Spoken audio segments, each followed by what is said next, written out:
Hey there, Kenneth French of Vast Voice, telling business secrets to entrepreneurs.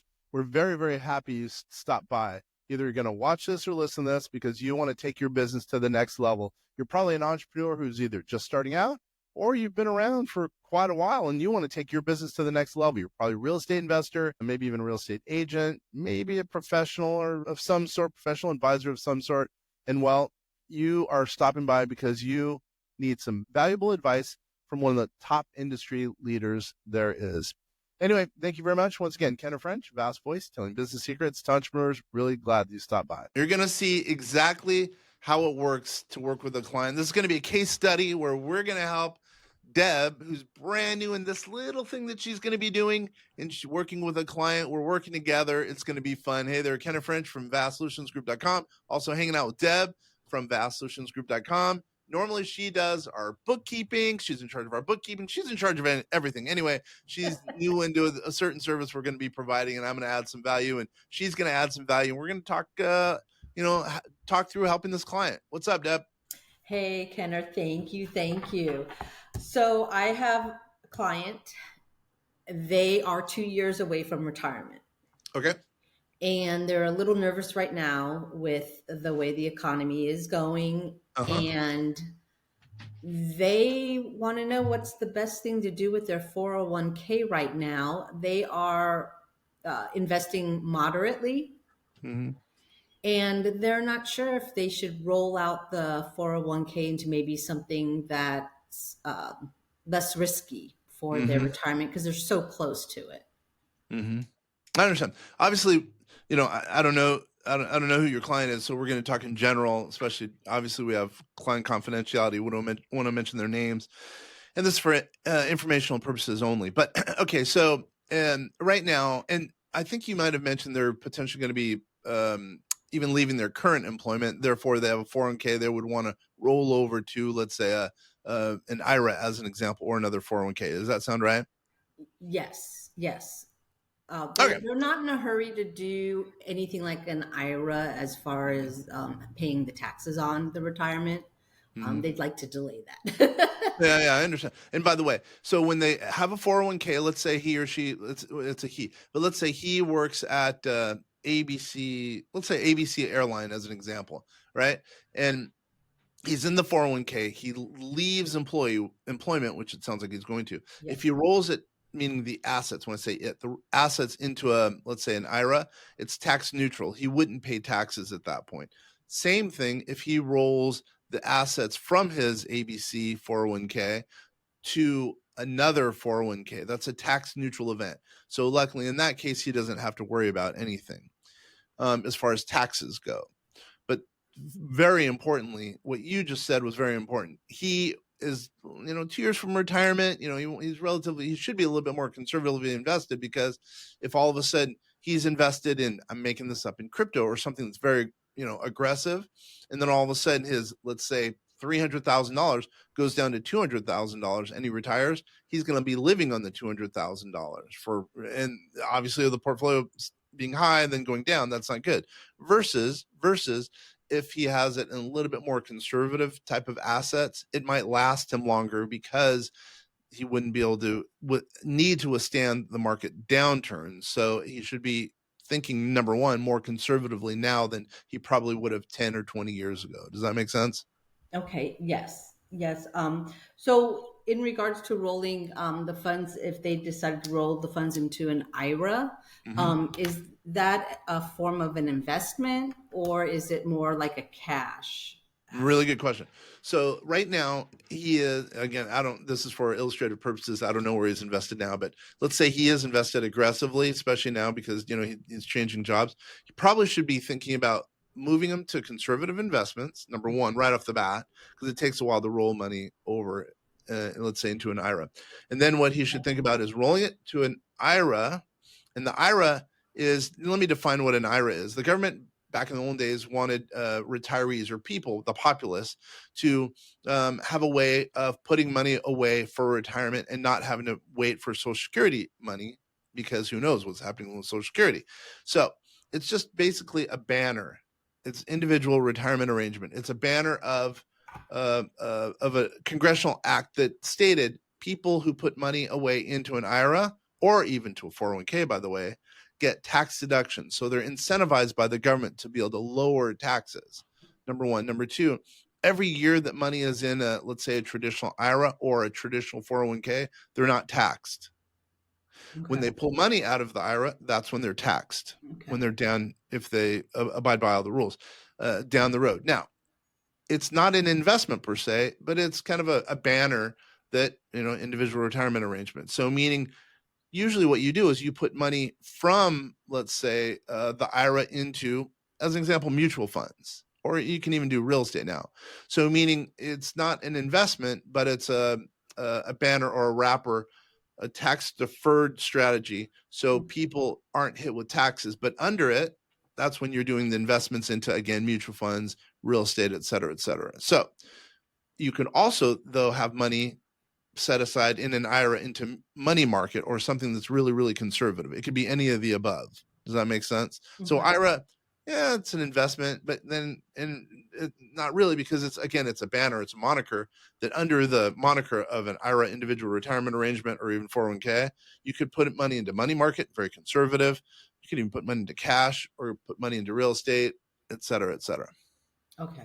Does that make So sense? you have all those options under the IRA. Right. Conservative investing, cash, or investments like real estate.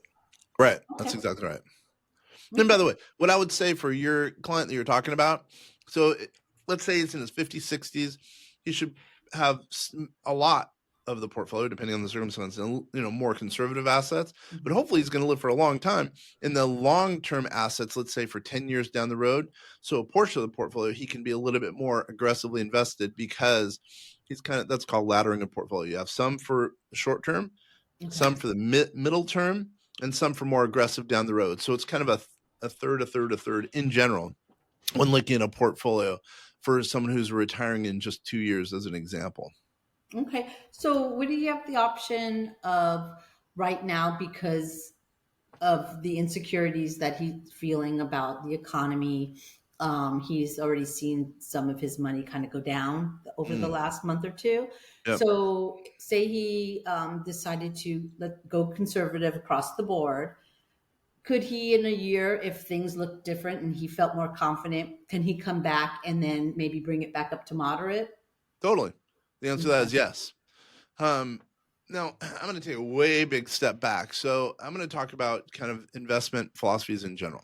So I'm going to delve into a little bit more about what I'm saying about being conservative if you have a short term.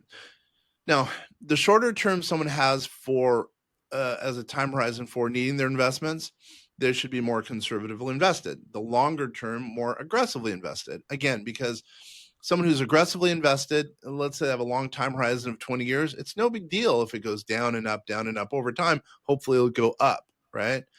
But if you have a short term, you can't withstand those corrections in the market or whatever the case is. Okay.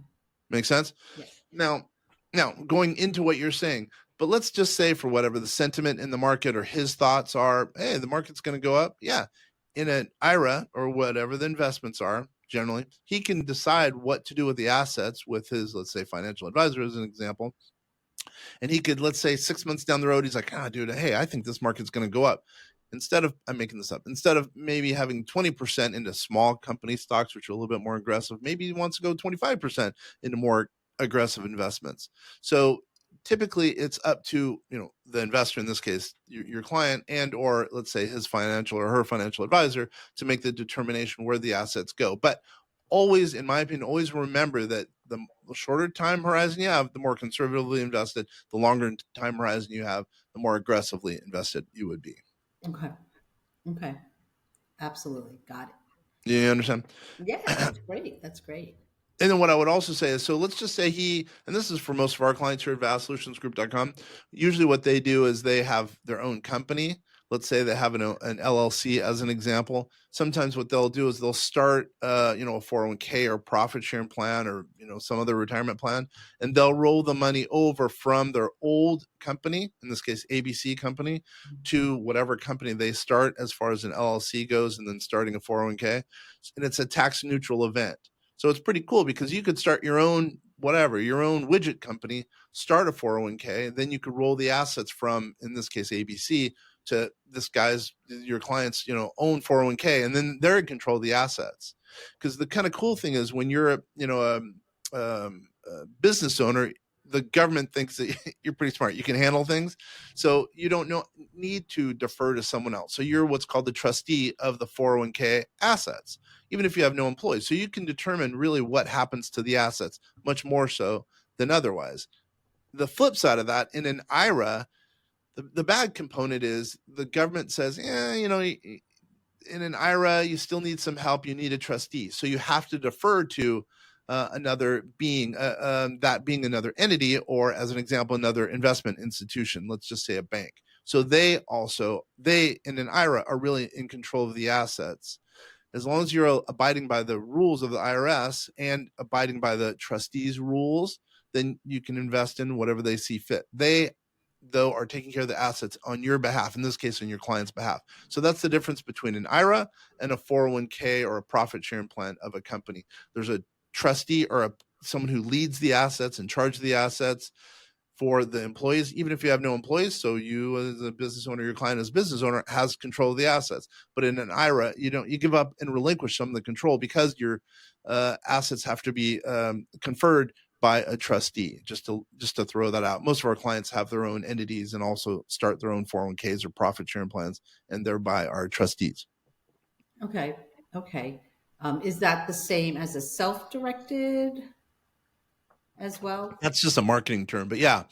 So, by the way, you could have a self-directed IRA where you're investing in real estate, where you're not bound by the kind of a broker dealer, which is a traditional financial planner.